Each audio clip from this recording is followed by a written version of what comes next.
Donc on va parler de Popeye, qui l'air de rien est bientôt centenaire puisqu'il est né en 29. On va bientôt fêter sa première apparition dans la presse américaine. Au départ, c'est pas un héros, Popeye, c'est un personnage secondaire qui apparaît dans une autre bande dessinée qui s'appelle Thimble Theater, qui est le théâtre du dé à coudre, qui est à l'époque une parodie comique de toutes les grandes bandes dessinées, tous les feuilletons radio et de tous les films très sentimentaux. Voilà. Et en fait, le héros de l'histoire, qui s'appelle Castor Oil, a besoin à un moment d'un marin. Et voilà, il en trouve un qui s'appelle Popeye, qui est dessiné comme ça. Et en fait, le personnage plaît tout de suite au public, qui redemande à ce qu'il revienne. Et il plaît aussi beaucoup à l'auteur, qui se rend compte qu'il a du potentiel.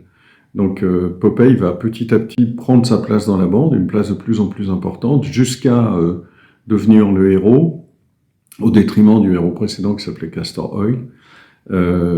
Et Popeye va récupérer au passage la sœur du castor en question, qui s'appelle Olive, et qui va devenir...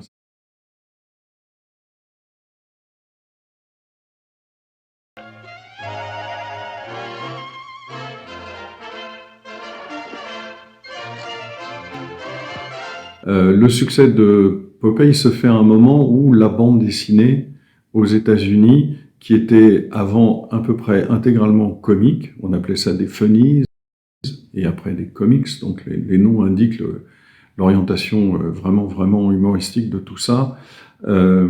C'est l'époque, dans la fin des années 20, début des années 30, où apparaissent les bandes dessinées d'aventure qui sont devenues des classiques depuis, comme Flash Gordon, et puis Prince Vaillant et Mandrake, enfin toutes ces grandes séries.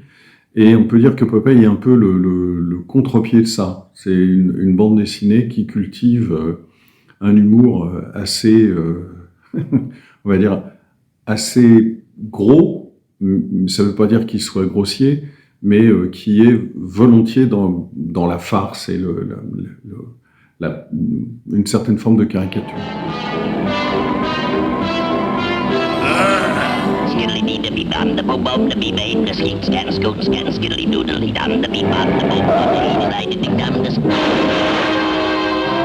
Le personnage de Popeye est un anti-héros. C'est pas le premier anti-héros de l'histoire de la bande dessinée, mais disons que c'est le premier qui a autant de succès. C'est un anti-héros dans le sens où le héros d'habitude est grand, beau, musclé. Popeye est physiquement assez difforme, hein. Il a des avant-bras énormes, l'air de rien, c'est quand même un borgne, puisqu'il a un œil crevé, hein. Popeye, c'est ça que ça veut dire, c'est un œil crevé. Et puis, non seulement il est physiquement assez disgracié, mais en plus, intellectuellement, il brille pas beaucoup. Il est pas très intelligent, il n'a pas comme les héros, il n'a pas de grandes aspirations à la justice ou quoi que ce soit. Lui, ce qu'il veut, c'est bien manger, se bagarrer, et puis éventuellement, c'est assez secondaire, mais s'assurer de l'amour et de la fidélité d'Olive Oil.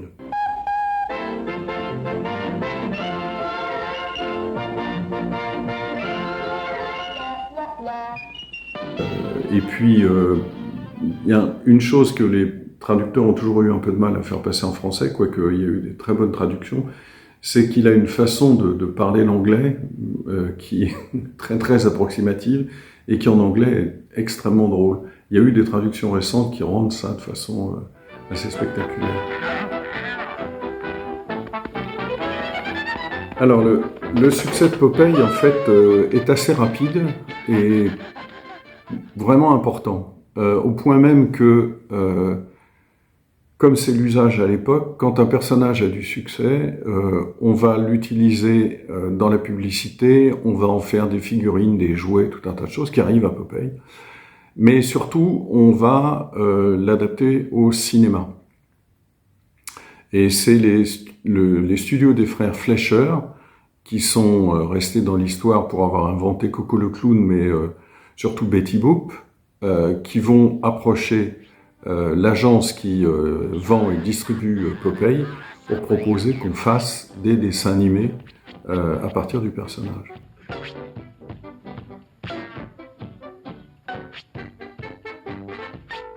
les frères Fleischer reprennent l'essentiel de l'univers, mais ils vont quand même, disons, le simplifier.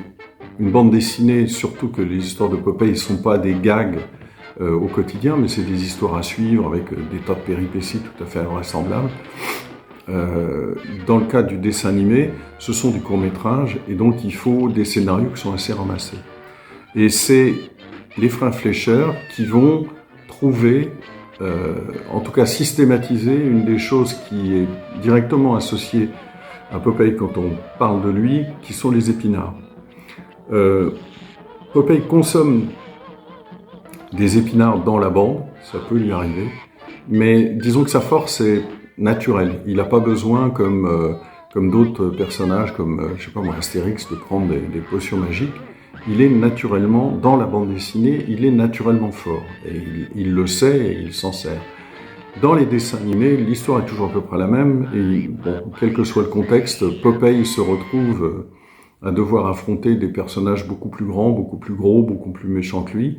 Le comparse habituel étant Brutus, qui est l'éternel rival, qui veut absolument lui piquer Olive Oyl, la célèbre fiancée. Et c'est à la dernière minute, quand tout va mal, que Popeye récupère une boîte d'épinards et l'avale, et là, il a une force terrible. Alors, l'histoire des épinards, c'est qu'à l'époque, il y avait une étude qui avait été faite qui révélait qu'il y avait dans les épinards un taux de fer qui était extrêmement élevé et qui était très bon pour la santé. Alors, d'autres études postérieures ont démontré que ce n'était pas tout à fait vrai, mais disons que les épinards comme possibilité d'acquérir rapidement de la force ont eu cette réputation très très vite. Et c'est resté, puisque je crois qu'il y a 2 villes aux États-Unis, je ne sais plus dans quel État exactement, qui sont des villes qui produisent beaucoup d'épinards. Chacune de ces villes a une statue en l'honneur de Popeye qui a fait beaucoup pour la cause des épinards aux États-Unis et dans le monde.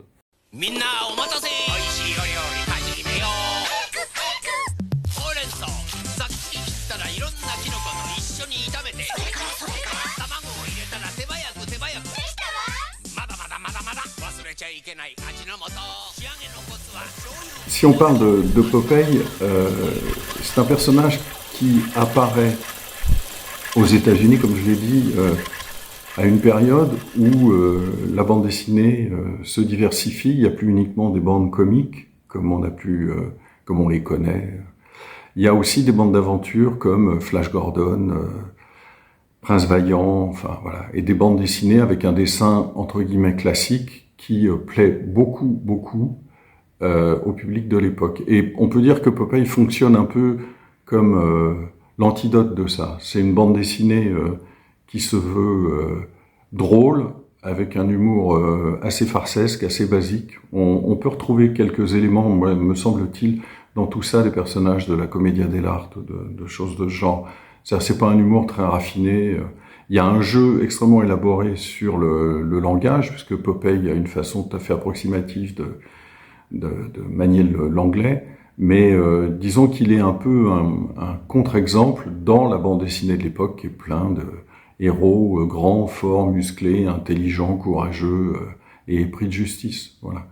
Et Popeye est un peu le contraire. Alors, il est toujours du côté du bien, mais c'est pas forcément de son propre gré. C'est pas quelque chose à quoi il réfléchit. Ça se passe comme ça, voilà. Mais c'est pas quelqu'un qui a envie de rétablir l'ordre et la justice dans le monde.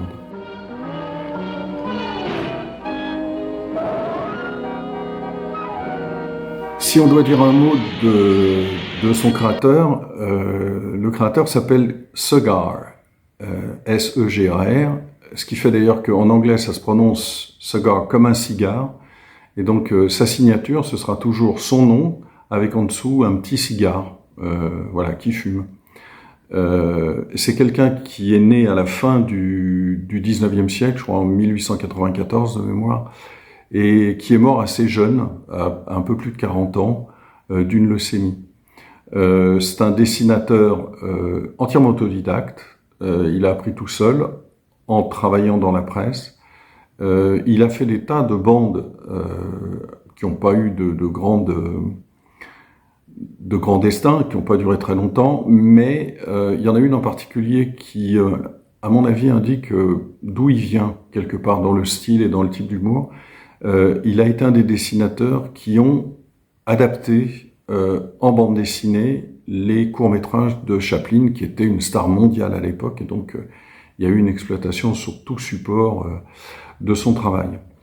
Et en faisant ça, Segard, je pense, a appris, en regardant sans doute les films de Chaplin, il a appris son métier, en travaillant comme un interprète de Chaplin sur le papier.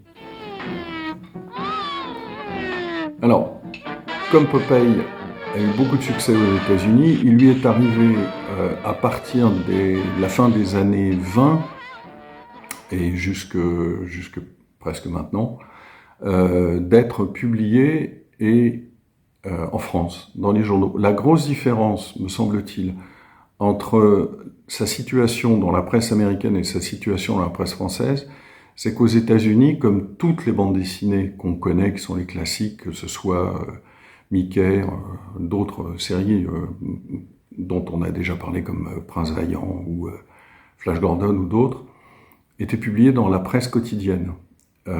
Et donc ça s'adressait potentiellement au plus grand public, c'est-à-dire aussi bien des adultes que des adolescents que des enfants. Et les auteurs, d'ailleurs, les auteurs de bande dessinée, savaient comment s'y prendre pour s'adresser à tous ces différents segments de public. À l'époque, en Europe, et en particulier en France, la bande dessinée n'est pas une lecture pour adultes. Personne n'aurait l'idée de lire des bandes dessinées passé 18 ans. C'est une distraction infantile. Et donc Popeye va être lu par des enfants. Ce qui pose pas de problème, particulièrement dans cette bande, parce que Popeye a un esprit assez enfantin finalement. Mais disons que la réception, elle n'a pas été aussi... comment dirais-je, c'est devenu un élément d'une culture, mais qui fait partie de la culture infantile, ce qui n'est pas forcément le cas aux États-Unis. Voilà. Et donc, ça a beaucoup influé sur le destin du personnage. Il se trouve que Segard est mort assez jeune, un peu plus de 40 ans, mais que la bande, comme à l'époque, a été reprise par d'autres dessinateurs qui ont été engagés par l'agence de presse qui diffusait Popeye aux États-Unis. Et donc, il y a eu beaucoup d'auteurs. Et la série a duré jusque dans les années, me semble-t-il, les années 80, où elle s'est arrêtée. En tout cas, dans la presse quotidienne. Il y a encore eu des parutions dans ce qu'on appelle les comic books, puisque là, il y avait un deuxième marché, et ça a duré un petit peu plus longtemps. Que je sache aujourd'hui, Popeye ne paraît plus depuis presque 15 ans, une quinzaine d'années. Et disons que le personnage est encore extrêmement populaire, en grande partie à cause des dessins animés qu'on continue, puisque il y a eu les premières séries des frères Fleischer avant-guerre, il y en a eu d'autres après-guerre, et on peut dire que régulièrement les studios reviennent vers le personnage et le remettent à l'ordre du jour, tout en gardant ses caractéristiques principales. Et c'est un personnage qui est resté dans la mémoire collective, je pense, au niveau mondial. Et même si les jeunes d'aujourd'hui le connaissent un petit peu moins, ce qui est frappant, c'est de se rendre compte, par exemple aux États-Unis, que l'exploitation publicitaire du personnage, pour vendre des produits, quels qu'ils soient, continue à être assez importante, et qu'on peut trouver des figurines de Popeye encore aujourd'hui. Donc c'est un personnage qui n'existe plus dans sa forme d'origine, qui est la bande dessinée, mais qui continue à exister quelque part dans l'imaginaire.